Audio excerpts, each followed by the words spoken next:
हम इंटीग्रेशन में क्या सीख रहे थे? इंटीग्रेशन में सीख रहे थे कि सब्स्टिट्यूशन मेथड हम कैसे क्वेश्चन में अप्लाई करते हैं। तो हमने आपको 5-6 पॉइंट बताए थे, उन पॉइंट के अकॉर्डिंग हमें ये आइडिया लगाना है कि जो भी क्वेश्चन हमें गिवन होता है जिसका इंटीग्रेशन करना है, तो वहां पर हम कौन से फंक्शन को या कौन से टर्म को इंटीग्रेट करें जिससे हमारा क्वेश्चन सॉल्व हो जाए।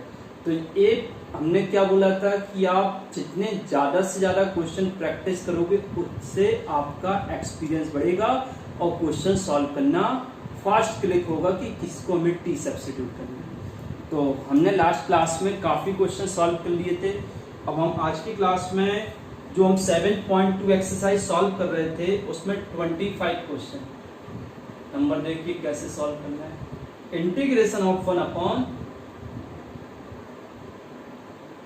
cos स्क्वायर x ब्रैकेट में 1 माइनस 10x का होल पावर 2dx, इसको हमें इंटीग्रेट करना है।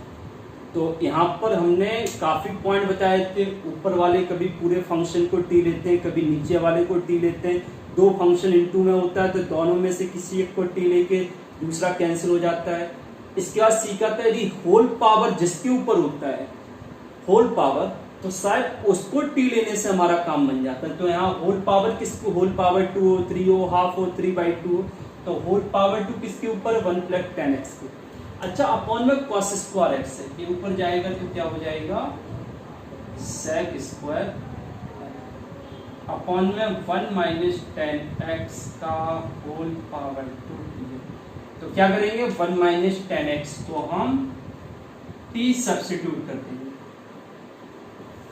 तो 1 का डिफरेंशिएट 0, 10x का डिफरेंशिएट sec स्क्वायर x और dt/dx। तो यहाँ से dx की वैल्यू फाइंड करो, तो dx इक्वल टू क्या आएगा, 1 upon minus sec square x dt। तो देखो आपने जिसको t लिया और t लेने के बाद उसका डिफरेंशिएट किया और डिफरेंशिएट करने के बाद जो dx आया वो उसमें पुट करके देखो। तो integration of sec square x upon में टी स्क्वायर और dx कितना है, 1 upon minus sec square x। तो देखो sec स्क्वायर x से sec स्क्वायर x कैंसिल हो गया, तो हमारे पास जो फंक्शन आया वो पूरा t की फॉर्म में आ गया। ठीक है, अब यहाँ पर 1 अपॉन टी स्क्वायर जो आया उसको इंटीग्रेट कर सकते हैं, टी स्क्वायर को ऊपर ले जाओ तो माइनस टी का पावर -2 dt। तो माइनस टी का पावर -2 को -2 + 1 अपॉन -2 + 1 ऐसा लिख सकते हैं। सॉरी, इसको इंटीग्रेट कर रहे हैं ना, तो माइनस टी का पावर -2 + 1 अपॉन -2 + 1 + c। तो ये क्या आ जाएगा, -1, ये माइनस इस माइनस को प्लस कर देगा, तो इधर आएगा टी का पावर -1 + c। तो 1/t + c, और t हमने जिसकी जगह लिया था वो t की जगह पुट कर दो, तो 1 माइनस 10x + c। तो आप यदि प्रैक्टिस करोगे तो आइडिया लग जाएगा। जो हमने 6-7 पॉइंट बताए हैं उन पर फोकस करना। नेक्स्ट,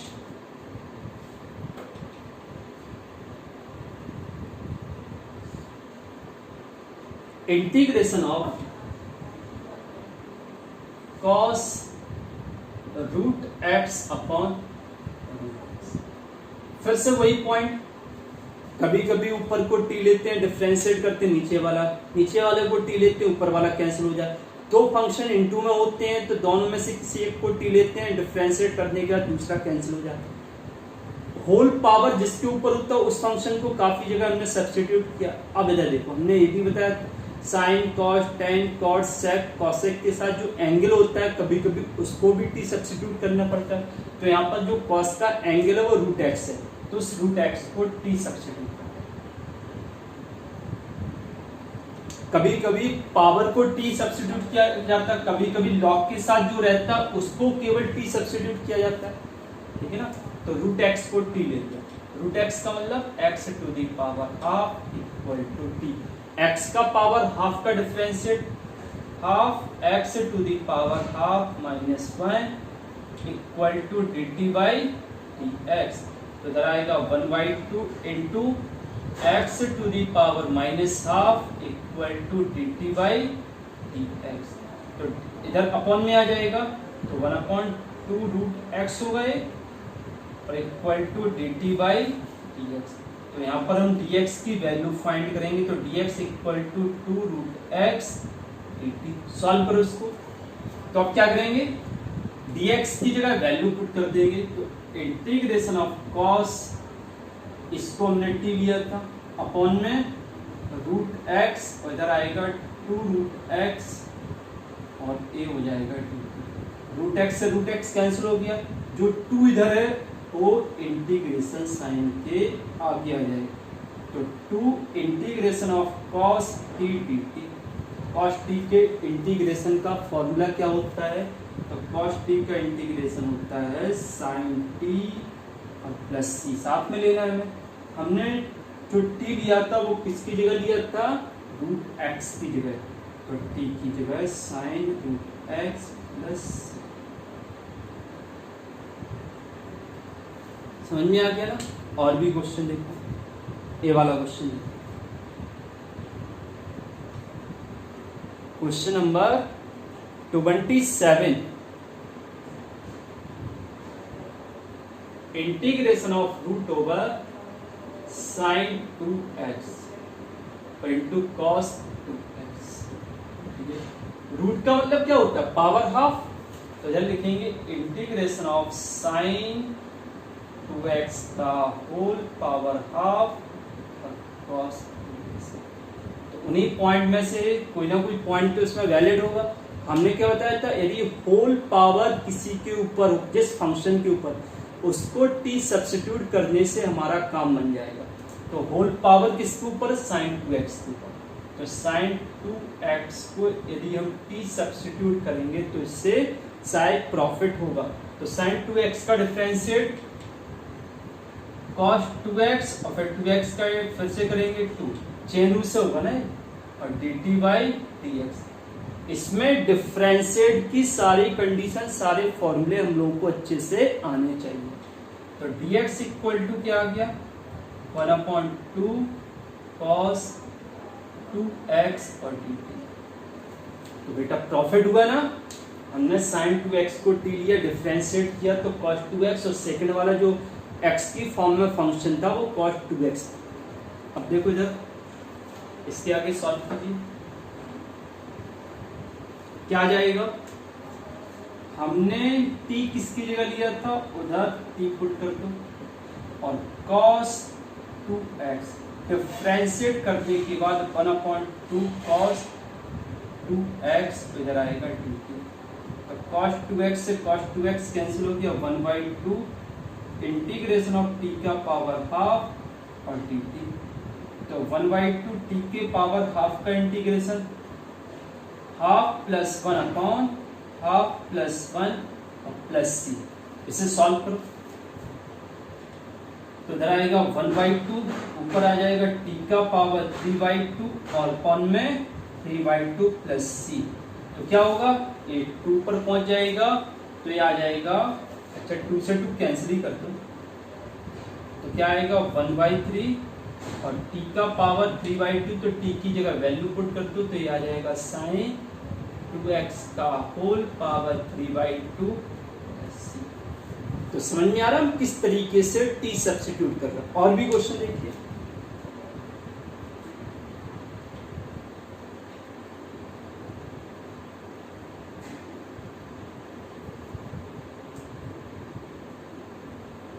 तो 28 क्वेश्चन कौन सा है, 28 क्वेश्चन देखो। 28 में क्या है, integration of cos x upon root over 1 plus sine x, इसको इंटीग्रेट करना है। तो रूट का मतलब पावर हाफ, तो थोड़ी सी से आगे जो रूट है उसको पावर हाफ में कन्वर्ट कर दो। Integration of cos x upon में 1 प्लस साइन एक्स का whole power half.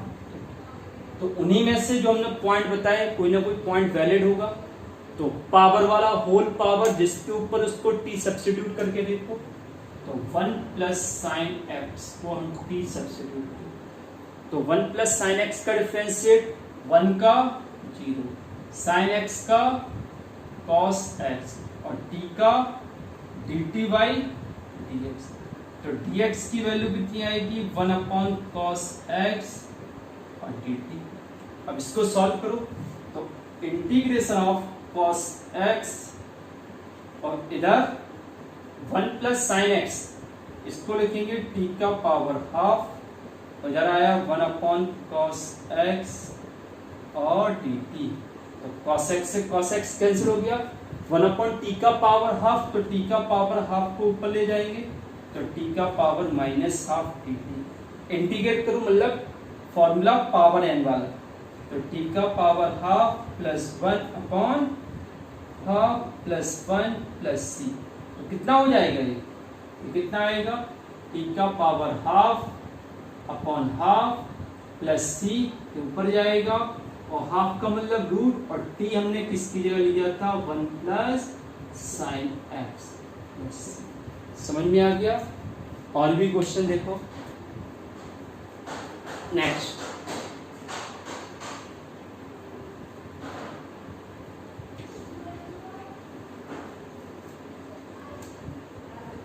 Integration of cos x into log sin x। तो देखो बेटा यहां पर दो फंक्शन इंटू में, एक cos है यहाँ पर cot, एक cot x। तो दो फंक्शन इंटू में, एक cot x है दूसरा log sin x। तो हमने ये बताया था log के साथ जो ये लिखा है, क्या इसको t लेने के बाद जो दूसरा फंक्शन है वो कैंसिल हो रहा, तो sin x का डिफरेंशिएट cos x, बट यहाँ तो cot x है तो इससे प्रॉफिट नहीं हो रहा है। अब हमारे पास दो फंक्शन बताया था, दो फंक्शन इनटू में है, तो दोनों में से किसी एक को t लेने से हमारा काम बन सकता है। तो cot x का differentiate minus cos x square x, तो ये तो है। अब इस पर फोकस करते हैं, तो यदि हम log sin x को t लेंगे तो क्या हमारा काम बनेगा, log sin x को t लेंगे, log sin x का डिफरेंशिएट चेन रूल से, तो log sin x का डिफरेंशिएट 1 अपॉन साइन x, और साइन x का फिर से करेंगे तो cos x, और equal to dt by dx। तो क्या आ गए cos अपॉन साइन cot। तो देखो इससे प्रॉफिट हो गया। यदि हम log sin x को t ले रहे हैं उसका डिफरेंशिएट कर रहे हैं तो ये cot x आ रहा है, तो equal to dt by dx। तो dx equal to 1 by cos cot x और dt। अब से आगे सॉल्व कीजिए, ये आएगा cot x और इसकी जगह हमने t लिया था, और dx की जगह 1 अपॉन cot x और dt। तो एक cot x से cot x कैंसिल हो गया, क्या बचा इंटीग्रेशन ऑफ t। अब t का इंटीग्रेशन क्या होता है t square upon 2 plus c। t की जगह वैल्यू पुट कर दो तो कितना आएगा log sin x का whole power 2 upon 2 plus c। तो समझ में आ गया। इसमें किसको t लेने से दूसरा फंक्शन जो साथ में इनटू में है वो कैंसिल हो रहा, तो log sin x को t लेने से हमें उसका डिफरेंशिएट करेंगे तो cot x मिल रहा है, तो cot x साथ में इनटू में था, बट cot x से log sin x वाली कंडीशन नहीं मिल रही थी। यदि इस cot x की जगह cos x होता तो हमें log sin x नहीं लेना पड़ता, हमें log के साथ जो यहाँ sin x लिखा हुआ है उस sin x को हम t लेते और sin x का हम डिफरेंशिएट करते, तो डिफरेंशिएट करने के बाद cos x मिलता, तो वो cos x इस cos x को कैंसिल करते, तो यहाँ cos x होता तब हम sin x को t ले सकते। तो बेटा समझ में आ रहा, तो हम किस तरीके से सब्स्टिट्यूशन मेथड से फंक्शन में किसको t सब्स्टिट्यूट कर रहे हैं, और डिफरेंशिएट करने के बाद जो उसके साथ x वाला फंक्शन रहता है इनटू में डिवाइड में जो भी रहता है, डिफरेंशिएट करने के बाद वो कंडीशन बनके उसे कैंसिल कर रहा है। तो आगे के क्वेश्चन ऐसे ही आप लोगों को सोचकर देखना है, सॉल्व करना है कि किस फंक्शन को हम डी सब्स्टिट्यूट करें।